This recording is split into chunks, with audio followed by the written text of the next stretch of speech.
नमस्कार साथियों। उम्मीद करता हूँ कि आप सभी के रीट मेंस की जो तैयारी है वो आप सभी शुरू कर चुके होंगे और आप सबके अच्छी तैयारी चल रही होगी। आज जो है वो मैं आपके लिए एक वीडियो लेकर आया हूँ कि REET mains best book.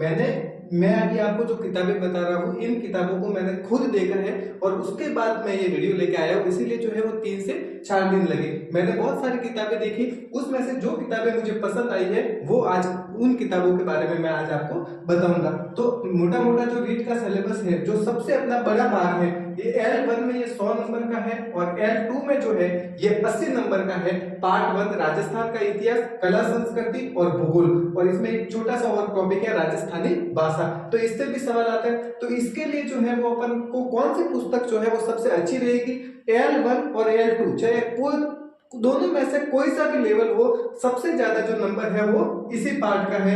L1 के लिए तो 300 में से 100 नंबर का जो है वो ये पार्ट है और L2 में 80 नंबर का। तो यदि आप दिंदवाल पब्लिकेशन की एक पुस्तक आती है जिसके लेखक है डॉक्टर होशियार सिंह जी, ये पुस्तक जो है वो मैंने व्यक्तिगत देखी और बहुत ही अच्छी पुस्तक है। ये पुस्तक थोड़ी सी महंगी जरूर हो सकती है, इसका कारण है इसके जो पेज है उसकी क्वालिटी बहुत ही शानदार पुस्तक है। एक एक तथ्य जो है वो व्यवस्थित रूप से लिखा हुआ है और जो आपका सिलेबस है उस सिलेबस वाइज इस पुस्तक को लिखा हुआ है। तो यदि अभी तक आप किसी भी पुस्तक को नहीं पढ़ रहे हैं तो एक बार इस पुस्तक को आप जरूर देखना, आपको कैसी लगती है। इसके साथ जो है वो आप सीखवाल पब्लिकेशन को पढ़ सकते हैं। अब सीखवाल दोनों को नहीं पढ़ना है, जैसे कुछ टॉपिक है, जैसे कि 2 टॉपिक है, एक टॉपिक है प्रजामंडल और दूसरा टॉपिक है 1857 की क्रांति। 1857 की क्रांति।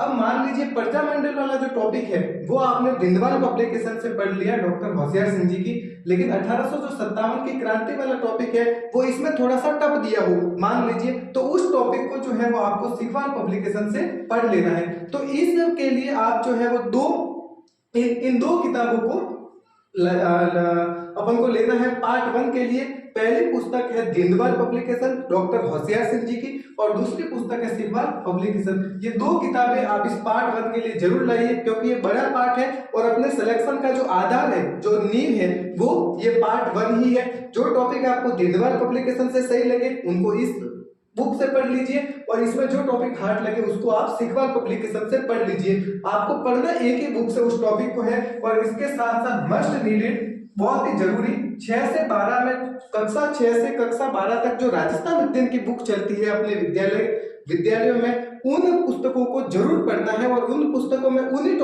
टॉपिक पढ़ने हैं जो अपने सिलेबस में है। सिलेबस से बाहर के जो टॉपिक है उन्हें आपको नहीं पढ़ना है। देखो अभी आप बहुत जो होगे वो रीट मेंस की तैयारी कर रहे होंगे तो उनको बहुत बहुत बधाई, आप जो है वो काफी आगे हो। लेकिन जिन लोगों ने अभी तक रीट मेंस की तैयारी शुरू नहीं की है तो आपके पास समय कम है, आप तैयारी शुरू कर दीजिए। अब जो है वो व्हाट्सएप पे यूट्यूब पे चल रहा है कि रीट जो है वो हो सकता है 2026 में हो, तो आपको जो है वो अभी से तैयारी शुरू करनी है। सिलेक्शन उनका नहीं होता है जो फॉर्म भरने के बाद तैयारी शुरू करते हैं, सिलेक्शन उनका होता है जो जिस दिन फॉर्म भरते हैं उससे पहले कोर्स को पूरा कर लेते हैं, वो लोग जो है सिलेक्शन लेते हैं। कि जिस दिन आप फॉर्म भरो, मान लो आप 24 जुलाई को फॉर्म भर रहे हो तो 24 जुलाई से पहले जो है वो एक बार आपका कोर्स पूरा हो जाए, उन लोगों का सिलेक्शन निश्चित है। तो आप यदि अभी तक रीट की तैयारी में नहीं लगे हैं रीट मेंस की, तो आप तुरंत ही दुकान पे जाइए। मैंने जो पुस्तकें बताई एक बार आप उन पुस्तकों को भी देख लेना। इसके अलावा यदि आपको कोई दूसरी पुस्तक पसंद आती है, हम सब में व्यक्तिगत विभिन्नताएं हैं, आपको दूसरी पुस्तक पसंद आती है, जो पुस्तक अच्छी लगे उस पुस्तक को लेके आना और वापस से जैसे रीट प्री की तैयारी कर रहे थे वैसे ही रीट मेंस की तैयारी में अभी से लग जाओ, ताकि जिस दिन फॉर्म भरो उससे पहले एक बार कोर्स पूरा हो जाए। उसके बाद जो समय मिलेगा उसमें अपन को रिवीजन और टेस्ट सीरीज देने हैं और यदि आप ये कर लेते हो तो आपका सिलेक्शन जो है वो बिल्कुल पक्का है। तो पार्ट 1 के लिए अपन को इन पुस्तकों पर विशेष बल देना है। आप एक बार मार्केट में जाकर इन पुस्तकों को जरूर देखना। अब यदि अपन इसका दूसरा पार्ट देखें तो राजस्थान का सामान्य ज्ञान, शैक्षिक परिदृश्य, आरटी निःशुल्क एवं अनिवार्य बाल शिक्षा का अधिकार अधिनियम, सामयिक विषय करंट अफेयर। तो करंट अफेयर जो है वो फिलहाल आपको नहीं पढ़ना है, जब भी परीक्षा की तिथि आ जाए उस समय आपको बुक लाके पढ़नी है जो लास्ट 6 मंथ गए उनके बारे में। तो एक बार आपको करंट अफेयर्स के बारे में बिल्कुल नहीं पढ़ना है। मनोविज्ञान और सूचना तकनीकी, मैंने पार्ट 2 के अंदर ही मनोविज्ञान और सूचना तकनीकी को शामिल कर दिया, ताकि जो शैक्षिक परिदृश्य ये अपने एक मनोविज्ञान का भाग है, शैक्षिक परिदृश्य हो गया, निःशुल्क एवं अनिवार्य बाल शिक्षा का अधिकार अधिनियम हो गया, तो अपन जो है वो मनोविज्ञान को भी इसी के अंतर्गत सम्मिलित कर लेते हैं। और एक 10 नंबर का छोटा सा टॉपिक है सूचना तकनीकी। तो इसके लिए देखो अपन को कौन सी बुक ले, तो या तो सीखवाल पब्लिकेशन या दिनवाल पब्लिकेशन, इन दोनों बुकों में से कोई भी आप एक बुक ले ले, दोनों आपको लेके नहीं आना है। आप एक बार इन दोनों बुकों को देख लेना, आपको जो ज्यादा पसंद आए उन दोनों बुकों में से कोई भी एक बुक ले ले, या तो आप सीखवाल की ले ले या फिर जो है वो आप दिनवाल पब्लिकेशन की बुक ले ले। इसके साथ में एक आपको अवनी पब्लिकेशन की बुक लेकर आना है। इससे क्या होगा कि आपका मनोविज्ञान जो है वो मनोविज्ञान इससे कवर हो जाएगा। अवनी पब्लिकेशन जो धीर सिंह ढाबाई जी की बुक आती है और बहुत ही अच्छी बुक है, मैंने खुद अपने तैयारी के दौरान इसी बुक से जो है वो तैयारी की थी, और पिछली जो रीड हुई थी उसमें भी बहुत सारे सवाल जो है वो इस पुस्तक से मिले हैं। तो आप अवनी पब्लिकेशन जो धीर सिंह ढाबाई सर की बुक आती है वो आप लेके आना। इससे क्या है कि आपका मनोविज्ञान क्लियर हो जाएगा, और इन्होंने सूचना तकनीकी जो है वो भी इस बुक में दे दी है। साथ साथ जो शैक्षिक परिदृश्य है वो भी इस बुक में इन्होंने दे दिया है, शैक्षिक परिदृश्य और ये जो आरटी वाले टॉपिक है। तो आप सीखवाल पब्लिकेशन या फिर दिनवाल पब्लिकेशन, इन दोनों में से कोई भी एक बुक लेकर आओगे तो आपका राजस्थान का सामान्य ज्ञान, शैक्षिक परिदृश्य, निःशुल्क एवं अनिवार्य बाल शिक्षा का अधिकार अधिनियम जो है वो आपको इन दोनों पुस्तक में से कोई भी आप एक पुस्तक लेके आओगे उसमें मिल जाएगा। उसके बाद जब आप अवनी पब्लिकेशन की पुस्तक पढ़ोगे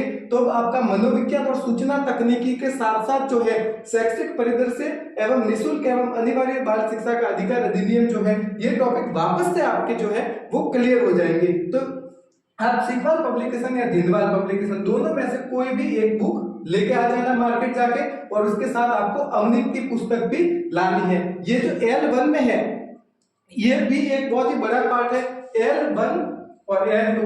अब यहाँ तक जो है ये तो 80 नंबर का है, 20 नंबर की साइकोलॉजी और 10 नंबर का कंप्यूटर है। तो L1 में कम से कम जो है वो ये 110 नंबर का टॉपिक है, और L2 में जो है वो या तो 50 नंबर का है, 20 नंबर की साइकोलॉजी और 10 नंबर की सूचना तकनीकी है।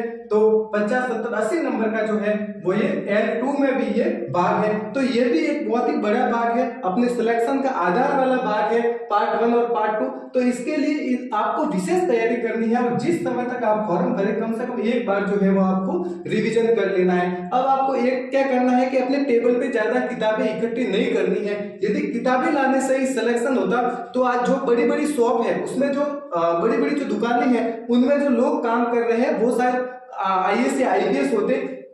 तो अपन को बस किताब कम रखनी है, लेकिन उस किताब का रिवीजन बार बार करना है। Practice made a perfect man, जितनी बार आप रिवीजन करोगे उतने ज्यादा आपके सिलेक्शन के जो है वो चांस बनेंगे। इसलिए आप किताबें कम लाओ, पर जो किताब लाओ उसका ऐसा रिवीजन कर लो कि आपको पेज नंबर भी याद हो जाए। पेज नंबर का मतलब ये नहीं कि मैं ये पूछूं कि राजस्थान की राजधानी जो है वो कौन से पेज नंबर पे लिखी हुई है कि 78, ये नहीं, मतलब वो आगे के पेज पे लिखी हुई है या पीछे के पेज पे लिखा हुआ है वो भी आपको याद हो जाना चाहिए कि ये जो है बात वो तो उस किताब के इस पेज पे लिखी हुई है।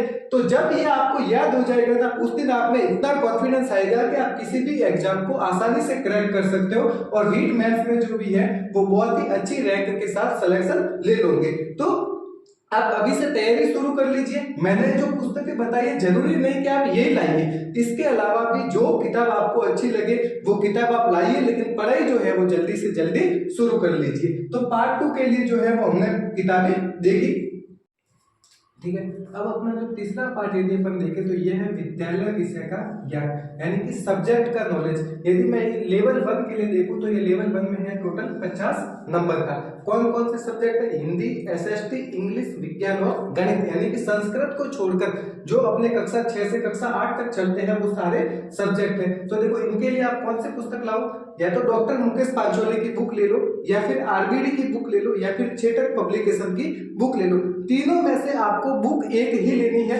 मैं ज्यादा इसके साथ जाऊंगा। RBD की जो बुक है वो मैंने व्यक्तिगत देखी, बहुत ही अच्छी बुक है।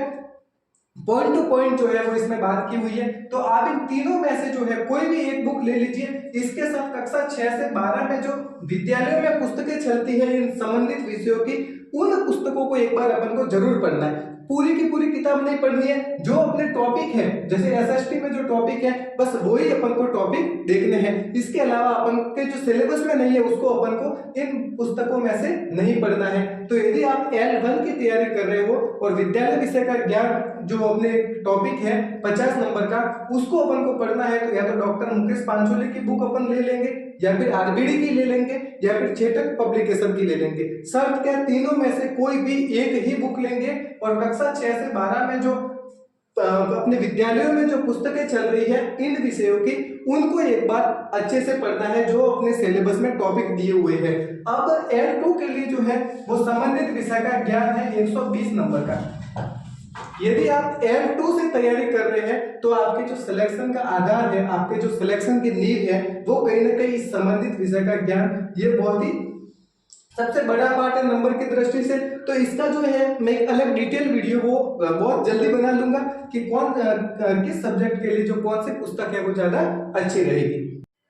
ठीक है, अब अपना एक और जो पार्ट जो फोर्थ ले ले इस सिलेबस का, ये जो अंतिम पार्ट है, अपन पूरे सिलेबस को जो है वो चार हिस्सों में बांट सकते हैं। तो अपना जो अंतिम हिस्सा है वो है शिक्षण विधि। अब यदि आप L1 की तैयारी कर रहे हैं तो शिक्षण विधियों के नंबर है 40, और यदि L2 की तैयारी कर रहे हैं तो शिक्षण विधियों के नंबर है 20। अब देखिए, भले ही ये 20 नंबर है, लेकिन ये जो मेरिट बनाते हैं ना, वो यही नंबर बनाते हैं, क्योंकि सब्जेक्ट है। अब सब्जेक्ट में आप सब होशियार हो गए तभी तो आप सब्जेक्ट में आए हो। तो ये जो 20 नंबर है इनको भी अपन नहीं छोड़ सकते, अपन को पूरे 300 में से 300 नंबर की जो तैयारी है वो करनी है। तो शिक्षण वीडियो के लिए यदि मैं आपको बुक बताऊं तो मैं एक ही बुक बताऊंगा, और वो है फर्स्ट रैंक पब्लिकेशन। मैं तो इसी बुक पर विश्वास करता हूँ, मैंने अपनी पूरी तैयारी इस बुक से की है, और आप कोई सा भी पेपर उठा के देख लेना और इस बुक से मिलान कर लेना, आपको जो है वो 95% से ज्यादा क्वेश्चन इस बुक से मिल जाएंगे शिक्षण वीडियो के। तो आप जो यदि आप L1 से हैं तो आपको आपने जो विद्यालय विषय है संस्कृत को छोड़कर, जैसे हिंदी,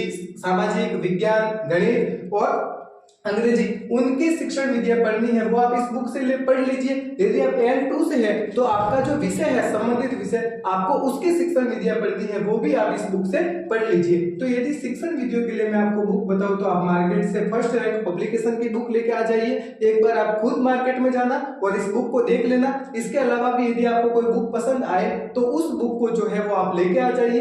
देखिए, सिलेक्शन जो है वो बुक किताबें नहीं करवाती, किताबें हर व्यक्ति जो वो किताबें लेके जाता है, लेकिन सिलेक्शन क्या करवाता है कि आप उस किताब को कितनी बार पढ़ते हैं और आप उस किताब को कैसे पढ़ते हैं और आप उस किताब को कितने समय से पढ़ रहे हैं। तो आपके पास समय नहीं है, आपको लग रहा होगा कि अभी तो रीट मेंस को बहुत टाइम है, अभी तो प्री का भी रिजल्ट नहीं आया। मैंने उस दिन भी बोला था कि यदि आपको लग रहा है कि मेरा रीट प्री क्वालिफाई है तो आप तुरंत मार्केट में जाइए, किताबें देखिए। मैंने जो आपको अभी किताबें बताई, एक बार आप उन किताबों को भी मार्केट में जाकर जरूर देखना। अगर वो आपको पसंद आ जाए तो उन किताबों को लेके आ जाइए। यदि वो किताबें आपको पसंद नहीं आ रही है तो आपको जो भी किताब अच्छी लगे वो किताब एक बार आप लेके आइए और फिर उन किताबों को पढ़ना शुरू कर दीजिए। जी, आप ये टारगेट रखिए कि जिस दिन जो है वो मैं रीट मेंस का फॉर्म भरूं, उससे कम से कम उससे पहले एक बार जो है वो मैं इस कोर्स को पूरा कर लूंगा, और उस फॉर्म भरने के बाद जो मुझे टाइम मिलेगा उस टाइम में सिर्फ और सिर्फ मैं रिवीजन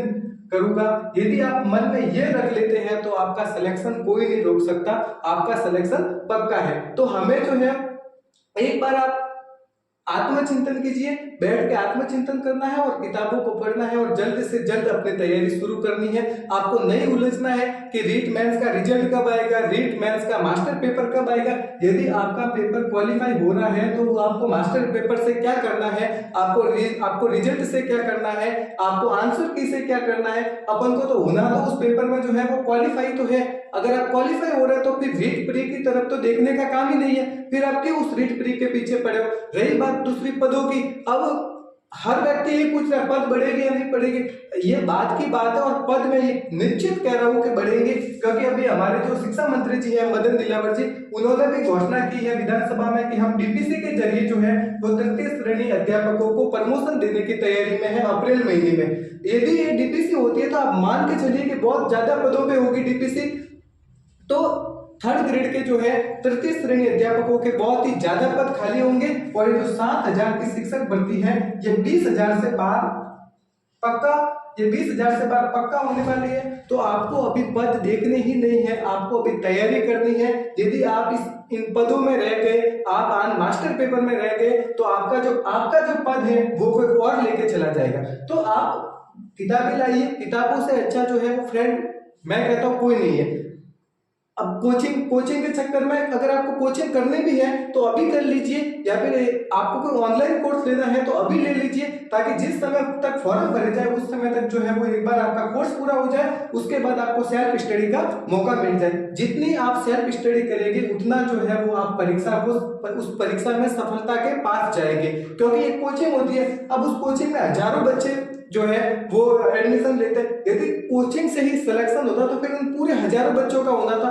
कोचिंग भी इंपॉर्टेंट है, लेकिन कोचिंग से ज्यादा इंपॉर्टेंट है सेल्फ स्टडी। जितनी ज्यादा आप सेल्फ स्टडी करेंगे उतना सिलेक्शन के जो चांस है वो बढ़ेंगे। तो मैं उम्मीद करूंगा कि आप जो है वो रिट मेंस की तैयारी बिना समय के जल्दी से जल्दी शुरू कर लेंगे, ताकि अपनी जो एक सीट है वो इस रिट मेंस 2025 में अपनी पक्की हो जाए। तो धन्यवाद सर।